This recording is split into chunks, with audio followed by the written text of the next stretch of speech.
Magandang araw sa atin lahat mga kababayan. Deleted na umano ng Facebook itong account ni Sas Rugando Sasot. Mga kababayan, sino ba itong si Sas Rugando Sasot at bakit dinilet ang kanyang account? Mga kababayan, itong si Sas Rugando Sasot ay siya lang naman yung nag-expose ng MOAA, itong extraordinary expenses ng House of Representatives na pinamumunuan ni House Speaker Martin Romualdez, at dito ay hinahanapan niya ng resibo ang pamunuan ng House of Representatives na dapat ay maging transparent kung saan umano ginagastos ng gobyerno ng House of Representatives ang kanilang nakukuhang pondo.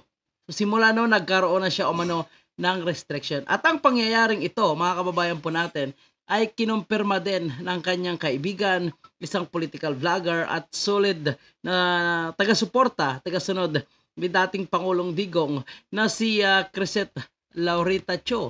Siya mismo ang nag-confirm sa kanyang personal Facebook at sinabing deleted na nga umano by Facebook itong personal account ni Sas, mga kababayan po natin.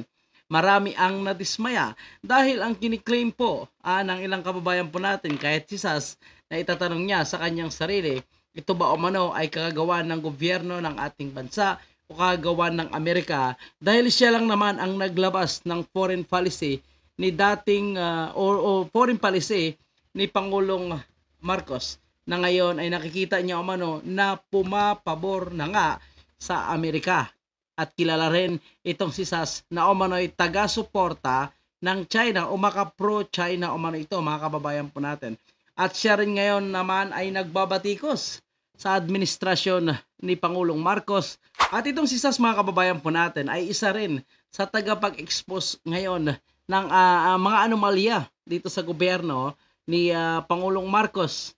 At hinahanapan niya ng pagiging transparency nga. At lalo na ngayon, kanina lang ay napag-usapan nga nila ni Attorney Trixie Cruz, mga kababayan po natin, ang patungkol sa umano'y paglabas ng video, itong polvo video ni Marcos Jr., mga kababayan po natin, at pinag-uusapan nila kung ano yung pwedeng magiging kaso, kung sino yung magpapalabas nitong video, mga consequences, at kung sino nga ba ang may hawak ng video. Ngunit hindi naman binanggit ng dalawa kung sino talaga ang may hawak, pero mukhang nagparinig sila na dati umanong nasa gobyerno at ngayon ay ordinaryong citizen na lang yung nakakuha umano ng video. So kasunod dyan, mga kababayan po natin, nagulat na lang ang lahat. At yun nga, may lumabas na statement na umano'y wala na ang Facebook ni Sas at tuluyan na siyang patahimik ng Facebook. Bago pa nangyari ito, mga kababayan po natin, ay may mga sinabi pa si Sas dito sa post nga ni RG Neto or itong si Thinking Pinoy, dahil ang sabi ni Thinking Pinoy, gusto ko sanang sumuko na sa pag-aaral, kaya lang baka magalit sina Ma'am and Pops and excel ako to the US and force me to manage the family manifest eme.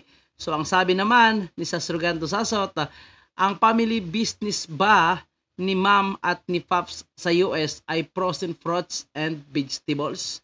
So alam naman natin na ang pinag-uusapan sa frozen fruits and vegetable ay hindi totoong gulay man o vegetables, kundi kakaibang fruits and vegetable na naka-frozen umano na nasa US ng pamilya Marcos.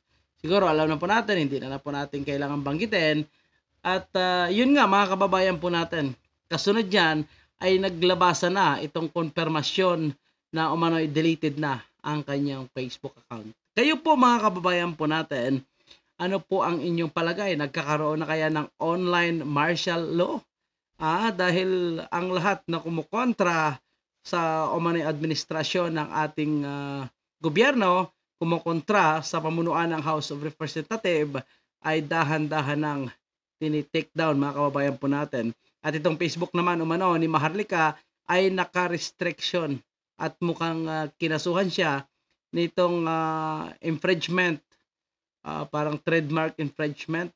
Basta ganoon, mga kababayan po natin, dahil sa paggamit niya umano ng pangalang Maharlika. Ano po ang inyong komento, opinion sa loobin patungkol sa isyung ito, mga kababayan po natin. At huwag kalimutan i-comment sa ating comment section. Maraming salamat.